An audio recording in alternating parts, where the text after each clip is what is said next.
group with Sheth, Naniwa, Cloud, and Stefano. There's a really strong chance that Naniwa would not advance, but he managed to. Yes. Naniwa advances to championship Saturday in second place. Amazingly, Sheth in first in that group, Stefano in dead last, and Cloud in third. Yeah, tough break for Cloud. Naniwa does advance on map score. He was 5-3 in maps. Cloud was 4-4 in maps. Yep. That is the game changer. And now we have a group with Rhett, Mers, Select, and Naama, the original Winter Dreamhack champion. So, I mean, in a sense, Naama is also the reigning champion of this event. This is the winter event. Huck was the champion of the summer. Huck is still in, but Naama has really not been looking good in the last several months. Yeah, and you know, he's come out and said that a lot of that he feels is because of the team that he's on right now. Really? He said that he made the move to Virus, and it wasn't the smartest thing he's done. He feels like the practice environment wasn't all that great, and it just hasn't been a smooth transition for him personally. Yeah, it's really, really hard to get the good environment where you can really sort of shine, really get all those matchups fleshed out. I mean, we've seen a lot of players who are extremely strong in 1 or 2 matchups, but really lack that third. His opponent, though, is going to be Liquid Rhett, who honestly is on fire lately. Went 3-0 in his group, has been ripping Terrans apart left and right, and I would honestly give Rhett a huge favor to this match. Yeah, he's got to be so pleased with his group. ZVT, his best matchup, and he has all Terrans. So Rhett, my favorite to come out of this group in first place. So it looks like it is time to get into the second set of matches for the day. Naama versus Liquid Rhett. In the top right corner, one of the most solid Zerg players ever, but has not really been able to put that big win on the table. Can he do it today? It's Liquid Rhett.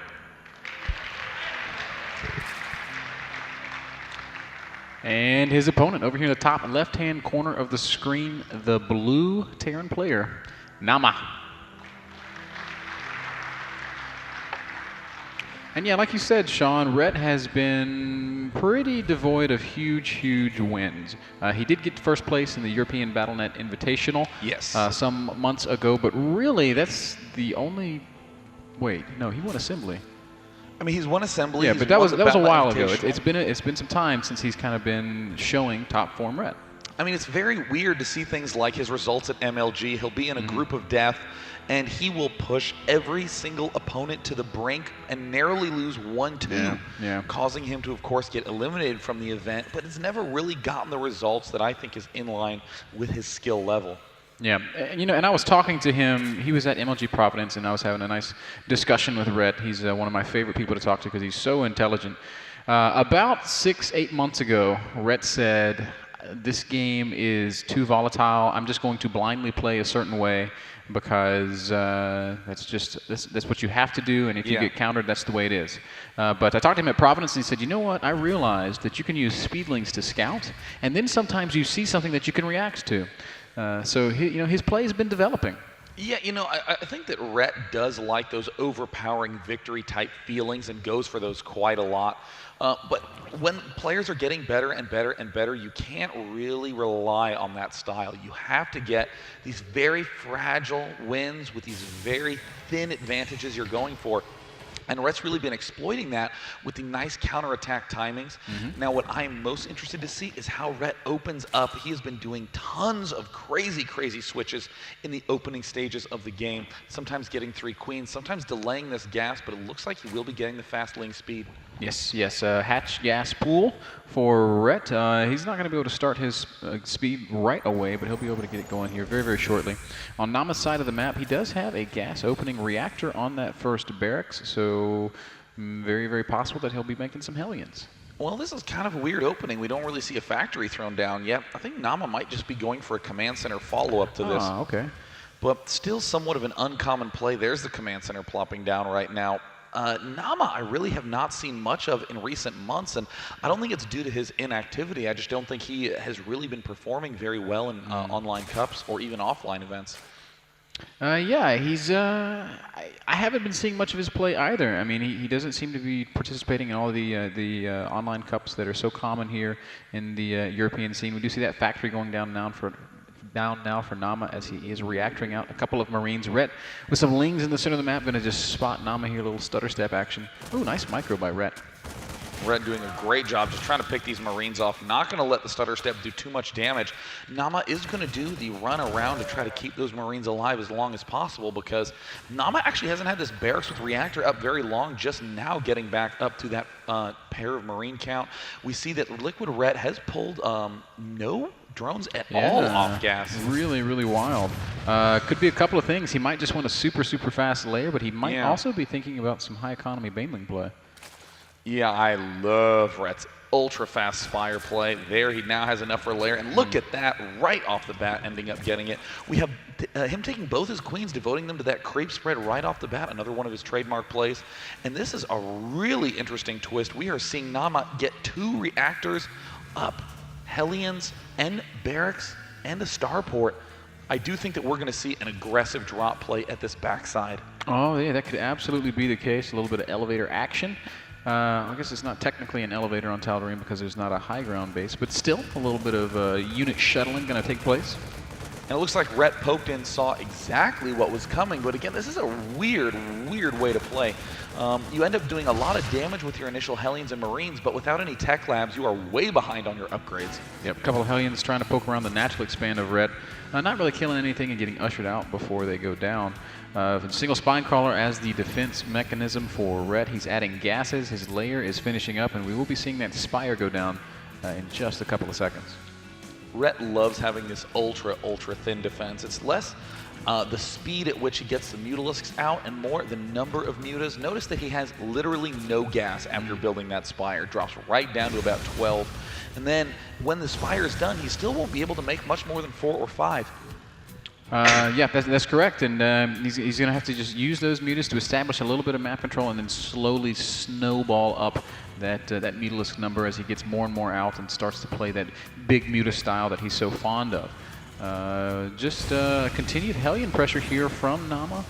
It's trying to get a queen. I'd be a little bit surprised if she fell, and Rhett is going to get her back in time. And Rhett doing a very responsible job of picking off all those creep tumors, and now the medevac drop moving into the back of the base, and it looks like Rhett actually does not have that many units out. Oh, Rhett should have seen this coming. Yep, he's going to run a couple Lings back there. 10 more Zerglings about to pop out. Not the best position on these Marines, and Naama is going to have to lift them up and get the hell out of Dodge.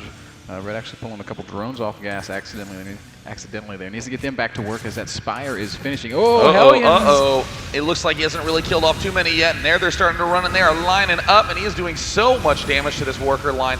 Naama is in harass to the max mode and now dropping at the back of that base. Rhett smartly target fires that medevac, but it will end up falling down. Rhett, you do not want to fight Marines with drones. Naama has gotten 15 worker kills thus far. That is quite good. 34 drones for Rhett, 38 for Naama, and the incomes reflecting a huge lead for our Terran player. Yeah, I mean, 66 food to 53. Again, though, Naama is so far behind on those upgrades. Right now, Rhett has Zergling speed, a good creep spread. Mutalisks are starting to pop out, and if you just have Hellions with no Blue Flame, Marines with no upgrades started, you can't even begin to build siege tanks. I mean, Naama is going to be in a good bit of trouble once this Mutalisk harass begins. The Mutalisk might very well just tear him apart. Yes, absolutely. Once the mutas secure the map control, Rhett's going to be able to drone virtually freely. So the fact that he's behind in workers will be offset quite a bit by how many he's going to be able to make in the approaching moments. We see him building 9 drones at once just now. Also excellent with his injections is Rhett. Just about 10 energy left over on his queen in the main base. So he is all over the injects. Naama retreating these Hellions from the center of the map as he does scout Rhett's first mutas. And look at that +1 upgrade coming in. We see that the Stimpack upgrade has been started, but way far from being done. And of course, you do need that combat shield to be able to do much of anything as well with those Zerglings. Rhett now gearing up to plant his 3rd base. We see him continuing to basically drone Mutalisk and creep spread like crazy, doing a great job of adding on more creep tumors. Yes, absolutely. 3rd base does go down here as Naama is beginning to transition into some Marine tank play. He's got just a handful of Marines, 14 Marines out and a single siege tank, but he is producing a couple more barracks, and he's pumping out siege tanks in siege mode off his 1 factor. Naama has a lot of barracks, Day 9. Wow, but here come the Mutalisks, and uh-oh, it looks like Rhett found a big hole in the back of Naama's base. Swinging right on in, picking off some SCVs, and every second that those SCVs are not mining is huge. One worker mines about 40 minerals a minute, so if you have all 20 of those not mining for even a few seconds, that adds up very quickly. Absolutely, absolutely. Naama is working on these rocks around his third base. Does he have a third command center going down yet? No, not just yet. Pretty good turret ring action happening around Naama's base. He does not want to have to deal with this Mutalisk harass, but he's gonna have to cope with it because Rhett is continuing to pump out Mutas. 13 on the map right now. Baneling speed also starting for Rhett, so we can see him beginning to transition towards that Baneling base. And here's Rhett's comfort zone. Mutalisks and Zerglings positioned for nothing but counterattacks all the time. Rhett now swinging along the top side of the main. Weird choice. Some Vikings are out right now to help deal with those Mutalisks from afar. Definitely has to manage that Viking control properly. Otherwise, he can lose those with ease. Zerglings are going to sneak around and maybe do a little bit of an attack. Oh, actually, there's only a few units there. If Rhett were to have all his links together, he could probably kill both those tanks and all those Marines and Marauders. Rhett retreating with his Mutas right now. Interesting choice there. 3 more Mutas on the way. Third base is up for Liquid Rhett. He's only on 63 drones right now. A little bit fewer than is characteristic of Rhett's play, but he still has plenty of time to power. And here comes Naama. Now that he's done with the combat shield and that stim, it's time to move out. The one thing that is very scary for Naama is no third expansion command center anywhere in sight. That means that if for some reason Rhett is able to withstand this push or even do some of these counterattacks, oh no, Naama's going to be in a ton of trouble. Absolutely. This is what Rhett does best. He loves to counter as soon as his opponent moves out. Naama immediately turning around, recognizing the danger. And, you know, Rhett with these lings up in Naama's main base, he hasn't killed that much, but look at how much time he's bought himself day 9. Yeah, he is doing a great job buying himself that time. He's starting to get those Banelings up. Any tank that gets isolated, he's going to pick that one off, forcing a stim. There's not even really that many medevacs in those tanks. Whoa, the Zerglings are still alive in the main base, and they might barely kill off that tank. No, looks like he does manage to keep it alive. But look, another pack of 20 Zerglings start heading down to the left side of the map. Yep, and this is just, Rhett does this so well. He's constantly repositioning lings, and every time the Terran player leaves, he will counter. That's just what he does. And it really surprises me that, you know, he's a well-known player in the scene. If you're playing against Rhett, you have to leave some stuff behind. Yeah, oh, absolutely. I mean, at the very least, having this bunker full. And we also see the Mutalisk continuing to try to just peel any units away that he can. Rhett comfortably picking off those Marines. Yeah, there's only 10 Mutas in that ball there. Naama is pushing up into the third base, day 9. Oh, dear. And Naama very cautious with that tank placement. We see the Hellions and the Mutalisks. And play in the back, and it looks like, oh no, Naama's not controlling this very well, and on creep, Rhett gets some huge hits. Yeah, pretty good detonation on those Banelings. There's still quite a few. Oh, more Banelings are going to roll in, though. Rolling on in, and the Marine count gets cut down to just a mere 6, but amazingly, Rhett does not really have that many Mutalisks in play. He might be able to pick off the Vikings, no. And it looks like Naama, oh my goodness, Naama may have just pulled off a nice win.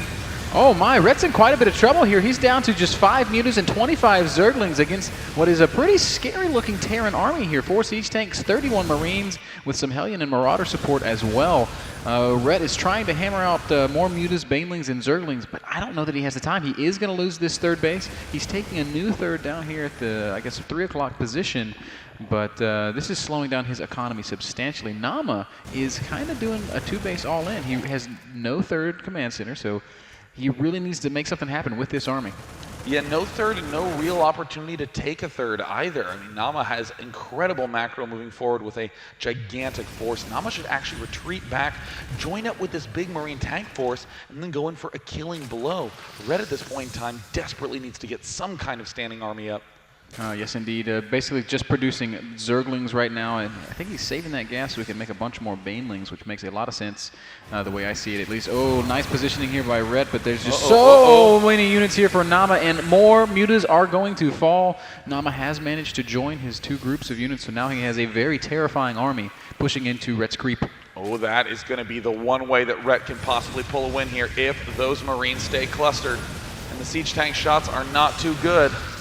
Rhett could land some big blows with those Banelings, but it looks like Naama playing very carefully.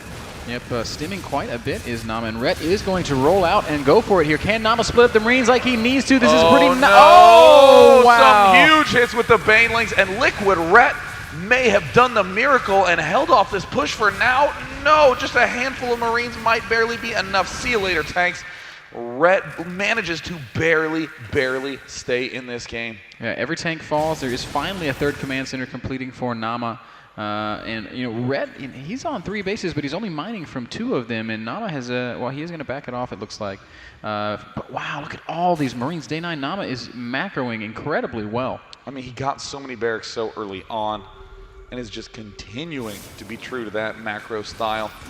Couple of units advancing forward, and Rhett's not looking. Oh, he realizes he has to go for it, and Naama with the great split. Unbelievable control there by Naama.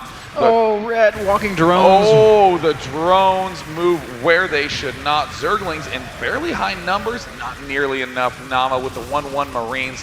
The winner 2010 Dreamhack champion, showing why he deserved that crown, crushing through the front, taking a very surprising lead and a win against Rhett in game number 1. I think that is something that no one would have expected.